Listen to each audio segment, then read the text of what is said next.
네, 오늘은 어떤 투자 알고리즘에 집중을 해야 할까요? IS 경제연구소 차영주 소장 모셨습니다. 어서 오세요. 안녕하십니까? 네, 소장님 반갑습니다.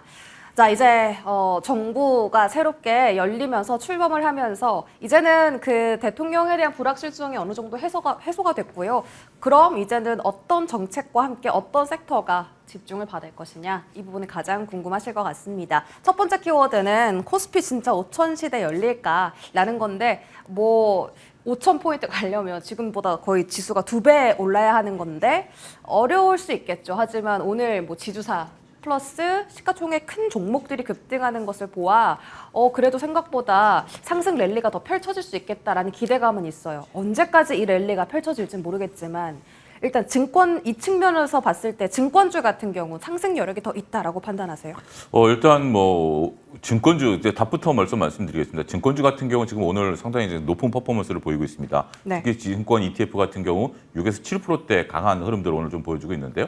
저는 오늘 같은 경우는 일단은 이익을 챙기자로 좀 말씀을 좀 드리도록 하겠습니다. 왜냐하면 이 공약이 나왔을 때 제가 MTN에서 가장 빠르게 속보를 전해드렸던 기억이 납니다. 벌써 대략 한 달 반이 지났습니다. 네. 한 달 반 동안 제가 그런 말씀을 드렸습니다. 미래에셋과 키움을 비교해드리면서 키움증권이 3,000포인트대 3배 갔고 미래에셋 2배 갔으니까 키움증권을 보자라는 식으로 계속 말씀드려왔죠.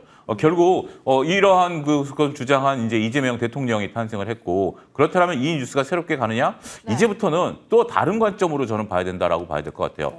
수연 아나운서 같은 경우는 워낙 공부를 잘하셨으니까 모르겠지만 저는 성적이 안 좋을 때 부모님이 다음 성적 때 목표를 제시했습니다. 너 몇 등까지 올릴래? 라고 얘기를 했죠. 그러면 제가 예를 들어서 반에서 몇 등까지 올릴 겁니다. 라고 얘기를 부모님한테 하고 그 올리는 과정이 수많은 노력들을 해서 다양한 것들을 해야 그 등수로 올라갈 수 있는 거 아니겠습니까? 그런 네. 것처럼 지금 5,000포인트를 대통령이 간다라고 해서 그리고 조금 전에 이민수 박사님이 얘기한 상법 개정이라든지 다양한 것들을 한다 하더라도 그 과정은 상당히 지난할 수밖에 없다라는 거죠. 네. 제가 반에서 등수를 올리려고 한다라면 밤잠을 설친다라든지 아니면 문제집을 새로 사서 푼다라든지 이런 노력들을 해야 되는 거기 때문에 이제부터는 그러한 것들이 서서히 반영이 된다라는 거죠. 그렇기 때문에 전반적으로 주식시장에 훈풍이 돌 가능성이 저는 있다라고 보여집니다. 따라서 지금 정도 거의 2배 가까이 올라온 정도 퍼포먼스라면 일단은 한번 챙길 건 챙기자.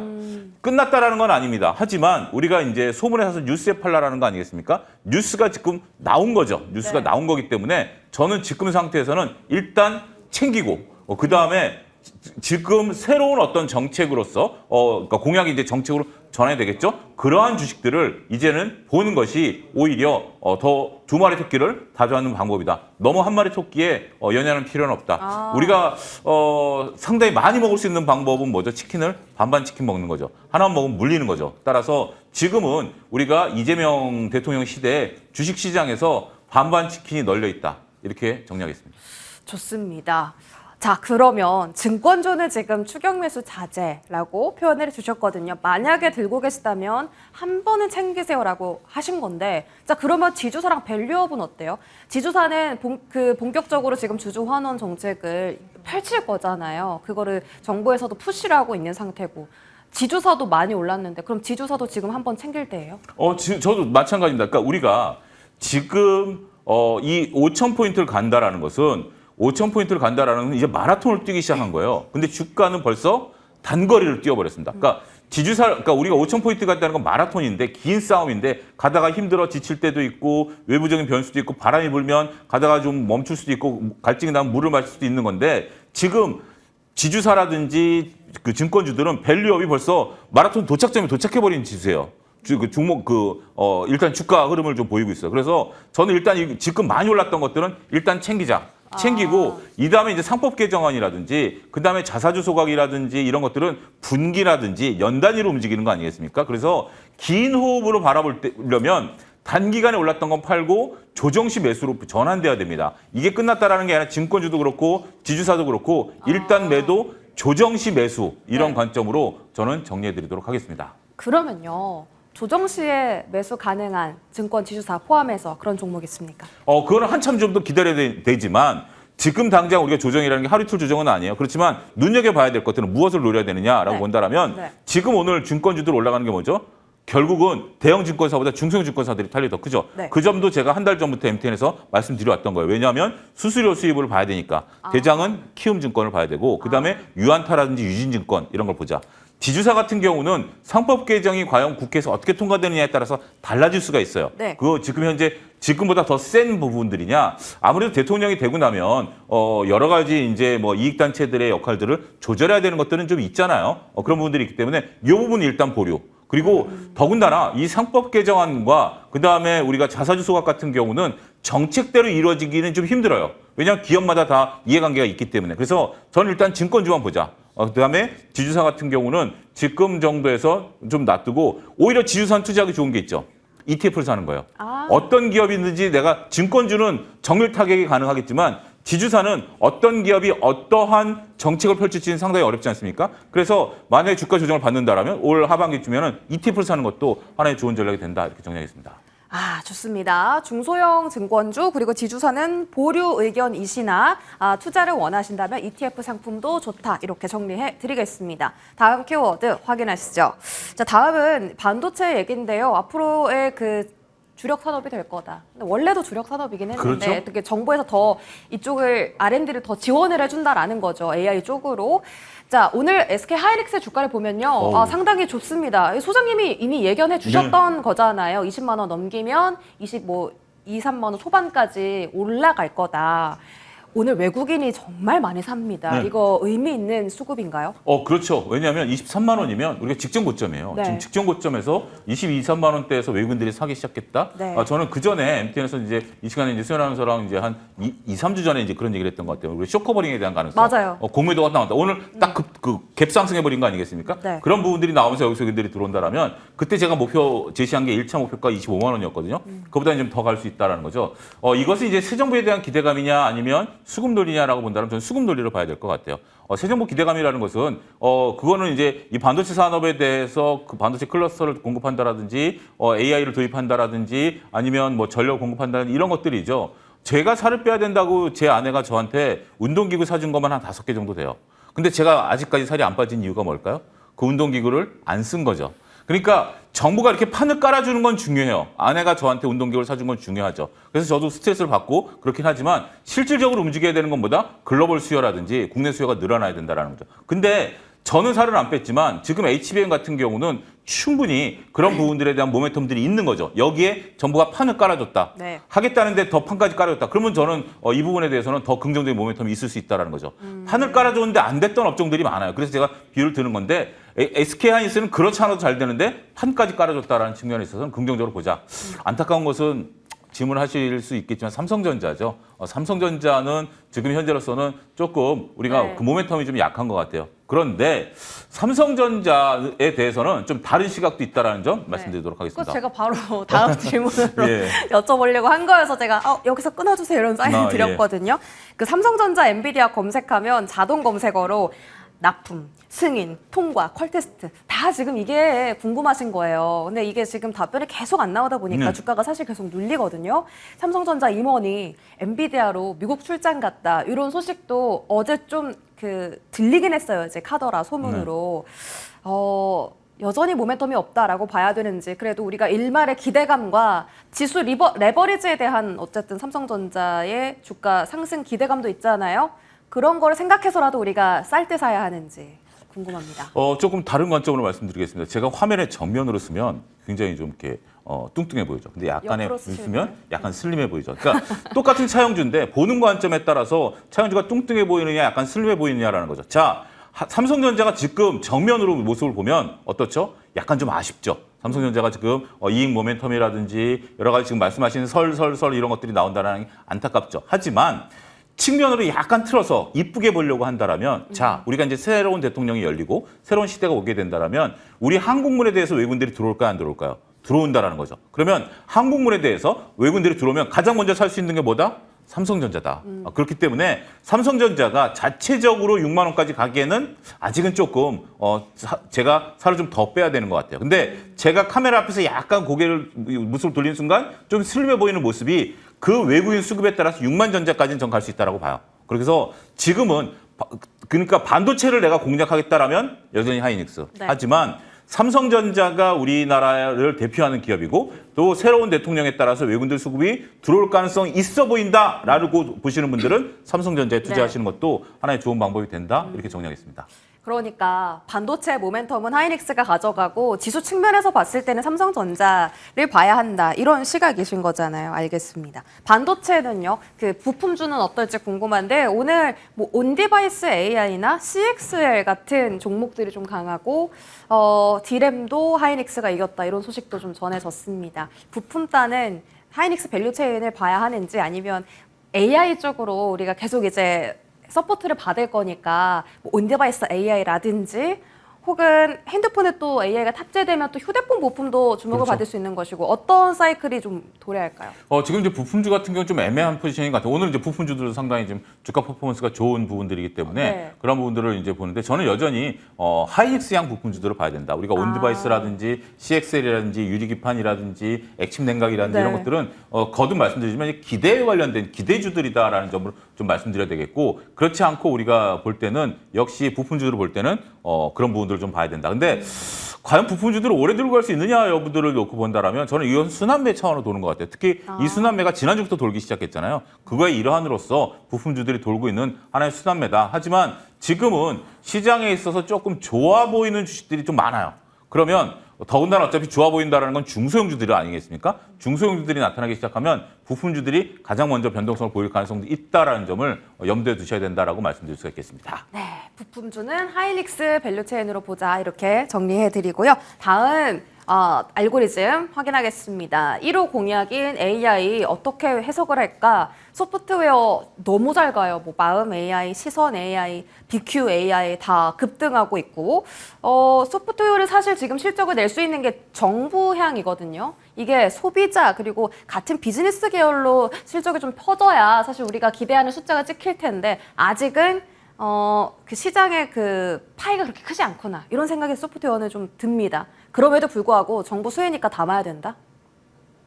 이제 정부 수혜다라는 것은 자 이제 시청자분들께서 명확히 아셔야 되는 게 우리가 이제 정치와 관련된 주식들은 특히 대선과 관련된 것들은 처음에 움직였던 게 뭐죠? 인물주들이 움직였죠. 네. 그 다음에 이제 공약 관련주들이 움직였죠. 이제 정책주로 움직여야 됩니다. 그러면 빠르면 이제 오늘부터 이제 그 국무위원들이 인선이 시작될 거 아니겠습니까? 그리고 이제 인사청문회가 시작이 되면 한두 달 내에 이제 이런 것들이 다 이루어지게 되겠죠. 그러고 나면 그들이 업무 보고를 대통령에게 할 겁니다. 그들이 국무위원으로 이제 취임을 해서 각 부처의 장관이 되는 거죠. 각 부처의 장관이 돼서 각 부처의 업무를 이제 익숙하게 된 다음에 각 부처들이 업무와 관련해서 이제 이제 업무 보고를 할 거예요. 그게 빠르면 저는 뭐 8, 9월이면 시작될 거로 보거든요.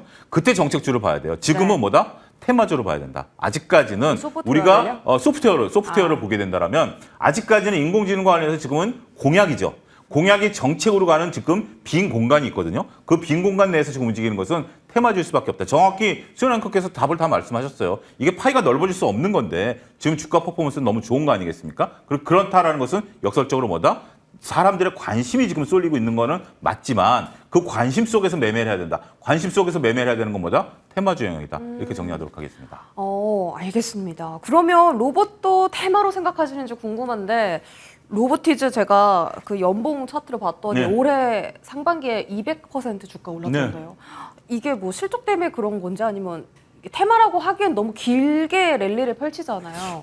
근데 이제 우리가 로봇은 두 가지인 것 같아요. 네. 하나는 우리가 이제 그 기대감들이 있고 로보티즈 같은 건 실적이 올해 굉장히 잘 나옵니다. 퍼포먼스 실적 베이스로 간다라는 것. 단순하게 오히려 지금 레인보우 로보틱스 같은 경우가 조금 뭐 역설적으로 얘기하면 기대감이 좀 높은 거죠. 실적 좋게 나오지만. 근데 로보티즈 같은 경우 우리가 액추에이터라든지 이런 부분에 대해서 충분히 실적들이 나오고 있는 거죠. 더군다나 우리가 이제 액추에이터 같은 경우는 우리가 이제 산업용 로봇에서 휴머노이드 로봇 같은 경우 자, 제가 요 화면에서 요 팔 움직인 거에 관절이 벌써 몇 개 들어갑니까? 이 안에 다 액추에이터가 들어가야 되거든요. 그러면 단순하게 자동차를 만드는 과정에 있어서 페인트를 뿌린다라든지 아니면 뭘 조립하는 데 있어서 이렇게 돌리는 거하고 제가 이렇게 돌리는 거하고 그러면 어떤 게 실적이 더 좋을까요? 후자가 더 좋죠. 휴머노이드 로봇이었죠. 그러면 거기서 로보티즈를 우리가 관심 있게 봐야 되는 거죠. 그래서 긍정적인 기대감과 이러한 어떤 액추에이터라든지 감속기 네. 이런 부품주들에 대해서는 꾸준히 관심을 갖자. 이렇게 약간 성격들을 좀 나눠서 반도체도 제가 말씀드렸죠. 액침 냉각이랑 CXL 그 유리기판은 분명히 오지만 지금 당장은 아니에요. 미래죠. 지금 당장은 뭐가 오죠? HBM이 오고 있는 거죠. 그런 식으로 두 가지를 같이 봐야 되겠고 로봇에 관련해서도 어차피 조금 지금 미래에 대한 기대감들이 다 있는 주식들이 올라가니까 같은 관점으로 보셔야 되지 않을까 싶습니다. 소프트웨어보다는 로봇주가 테마로 인식되는 가능성은 적지만 그렇죠. 실제 수요가 테마로도 있기 인식되지만 실질적으로 실적이 나오고 있고 그다음에 네네. 우리가 나아갈 방향은 더 뚜렷한 거죠. 소프트웨어 같은 경우는 안타깝게도 우리가 글로벌 이제 그런 부분들이 좀 있는 건데 로봇 같은 경우는 훨씬 더 우리가 미래가 확실히 눈으로 확인할 수 있는 부분들이 있다라고 말씀드릴 수 있겠죠. 안 봐도 뻔하다. 로봇의 시대가 열린다. 예, 그렇죠. 그럼 알겠습니다. 다음 키워드 확인해 볼게요. 신재생하고 에너지 쪽. 네. 일단 이쪽은 재료 소멸로 봐야 되는지 어쨌든 반등은 합니다만 우리가 신재생은 사실 길게 봐야 되잖아요. 네. 투자를 한다고 바로 실적이 나오는 쪽이 아니기 때문에 신재생에 대한 생각은 어떠십니까? 저는 오히려 사야 된다. 지금 사야 네, 된다? 그러니까 지금 이제 투자자분들이 마음이 급해요. 오늘 같은 경우 증권주가 7, 8% 올라가고 네. 상한가로 올라가는 것은 저는 이건 너무 아웃퍼폼했다라고 봐요. 미리 이것은 해서 지금 이제 우리가 팔아야 되는 거고 신재생이라고 해서 지금 뭐 이재명 대통령이 이걸 공약으로 안 넣었냐? 아니에요. 지금은 빠른 것을 지금 투자자들이 원하고 마음이 오늘 급해요. 수익을 좀 내겠다. 하지만 그렇다고 이런 상태에서 좀 차분해지면 야 지금 AI 지금 우리가 얘기했던 AI 로봇 이런 것들을 얘기하고 반도체 얘기하면 결국 필요한 건 뭐예요? 에너지잖아요. 네. 에너지로 갈 수밖에 없는 거. 이거는 대통령이 공약을 세우든 안 세우든 가야 되는 흐름이에요. 그렇기 때문에 좋은 주식을 싸게 살 수 있는 기회는 뭐다? 이렇게 소외당했을 때. 네. 그렇다고 해서 이게 나쁘냐? 저는 충분히 좋다라고 보거든요. 그래서 저는 신재생 같은 경우가 좀 밀린 것에 대해서 충분히 우리가 좀 봐도 된다. 이렇게 정리하겠습니다. 그러니까 오히려 지주사나 증권은 많이 올랐는데 그렇죠. 신재생은 오히려 조정을 받은 상황이어서 가격 메리트도 있다. 자, 풍력하고 태양광, 수소 여러 가지 등등 어떤 그 대체 에너지가 가장 좋을까요? 일단 지금 우리가 가장 빠를 수 있는 건 태양광이죠. 태양광. 근데 풍력이라든지 수소는 조금 멀고요. 풍력 같은 경우는 아직까지 우리가 설치하는 데 있어서 환경 영향 평가를 받아야 돼요. 네. 여러 가지 이제 소음이라든지 여러 가지 그런 부분들이 있기 때문에 그런 부분들에 대해서는 저는 풍력이 일단 태양광이 일단 1등이다 이렇게 정리하겠습니다. 알겠습니다. 태양광. 자, 그러면 지금 현 정부랑 약간은 그 결이 안 맞는 쪽이 원전입니다. 네. 글로벌 트렌드는 원전으로 가고 있는데 네. 지금 이재명 정부는 원전보다는 조금 더 신재생에 포커싱을 두려고 하는 것 같은데 그럼에도 원전이 계속 주가 달리게 할 수 있을까요? 원전을 버릴 수는 없죠. 이재명 대통령도 후보 시절에 원전에 대해서는 좀 긍정적으로 얘기를 했고 말씀하신 것처럼 트렌드가 변했어요. 네. 그러니까 이제 어떻게 보면 하나의 흐름이에요. 그러니까 문재인 대통령이 무조건 원전을 거부했었던 것은 그때 당시에 미국도 거절했었고 유럽도 거절했었잖아요. 그러니까 흐름이에요. 근데 지금 유럽이라든지 미국도 이제 원전 없이는 AI라는 새로운 모멘텀이 나왔으니까 그러니까 문재인 대통령 시절의 원전과 지금의 원전의 위상은 다른 거죠. 그때만 하더라도 인공지능이 없었기 때문에 굳이 원전까지 필요해? 라는 부분들이었습니다만 이제 원전 없이 새로운 에너지를 추출하기 어렵다라는 측면에 있어서 보면 그리고 네. 더군다나 윤석열 정부서부터 이어왔었던 원전에 대한 그 결실을 지금 볼 수 있는 게 지금 이제 이재명 정부가 아니겠습니까? 그런 부분을 놓고 보면 이 부분도 꾸준히 보자. 저는 이렇게 정리하겠습니다. 원전도 같이 봐야 된다. 어쩔 수 없는 지금 글로벌 트렌드가 물줄기가 에너지 쪽으로 쏠리고 있는 것 같네요. 자, 그렇다면 2차 전지는 어떻게 생각하시는지. 2차 전지는 사실 너무 지금 가격 메리트가 있고 하지만 실적에 대한 부분은 여전히 불투명하다. 그럼에도 사야 된다. 어떤 쪽으로 저희가 좀 투자 전략을 세워볼까요? 다 통틀어서 네. 이 중에서 2차 전지가 가장 좋습니다. 이거 4개 키워드 다 통틀어서 통틀어서요? 지금으로서는 왜냐하면 네. 조금 제가 2차 전지를 긍정적으로 그동안 얘기를 잘 안 해왔는데 조금 조심스럽긴 합니다. 근데 2차 전지가 차트상으로 놓고 보면 네. 현재 지금 LG엔솔이 지난주부터 차트가 나서기 시작했고요. 오늘은 에코프로가 차트가 나서기 시작합니다. 제가 과거 이제 MTN에서 카카오라든지 이런 것들을 네이버 바닥에서 잡을 때 왠지 이유는 모르겠습니다만 차트가 바닥에서 들어줍니다라고 전문위원 시절 때 말씀을 드려서 퍼포먼스를 얘기했고 하이닉스를 고점과 저점을 이것을 찍었을 때도 실적은 좋습니다만 지급 수급상 차트가 이런 모양이다라고 말씀을 드렸거든요. 지금 2차 전지가 딱 그런 모양이에요. 바닥을 잡아가는 모양들이 지금 나오고 지금 여러분들 좀 LG엔솔 같은 경우 지금 보게 된다면 차트가 저런 거 보면 저게 LG엔솔 차트가 아니고 만약에 제가 저거를 하이닉스 차트다 삼성전자 차트다라고 하면 야 지금 당장 사야 되는 거 아니야? 라고 볼 수 있는 차트 아니겠습니까? 그런 부분들을 놓고 보면 네. 지금 시장에서 우리가 지금 만약에 내가 트레이딩을 하겠다, 매매를 하겠다라면 증권주를 따라가는 것보다는 2차 전지를 사는 게 훨씬 더 좋을 수도 있다. 저는 그렇게 말씀드리겠습니다. 근데 나쁜 실적이 좀 상단을 누르고 있는 거 아니에요? 충분히 그런 건 있죠. 그러니까 지금부터 대세 바닥이다라기보다는 네. 지금부터 내가 이번 주 지금 이제 수요일이니까 다음 주까지 매매를 해서 수익을 구사하겠다라고 한다라면 우리가 저기 흑묘 백묘론이 있잖아요. 뭐 검은 그러니까 무슨 검은 고양이든 흰 고양이든 쥐를 잡는 게 목적이다라면 내가 수익을 내는 게 목적이다라면 지금 와서 증권주를 살까 지금 와서 2차전지를 살까라고 본다라면 저는 다음 주까지 2차전지가 훨씬 더 좋다. 쥐를 잡는 게 목적이다라면. 근데 말씀하신 것처럼 건설주도 제가 항상 말씀드렸을 때 PF 문제가 목덜미에 잡습니다. 그래서 건설주를 못 사는 겁니다. 했지만 건설주 2배 올랐잖아요. 네. 그런 것처럼 그렇다고 2차전지는 2배 간다는 얘기가 아니라 우리가 냉정히 시장이 움직이는 걸 보면 2차전지는 단기 바닥은 잡은 모습들이 나왔다. 이렇게 정리하겠습니다. 알겠습니다. 중요한 힌트들을 오늘 많이 얻었고요. IS 경제연구소 차영주 소장과 함께 했습니다. 고맙습니다.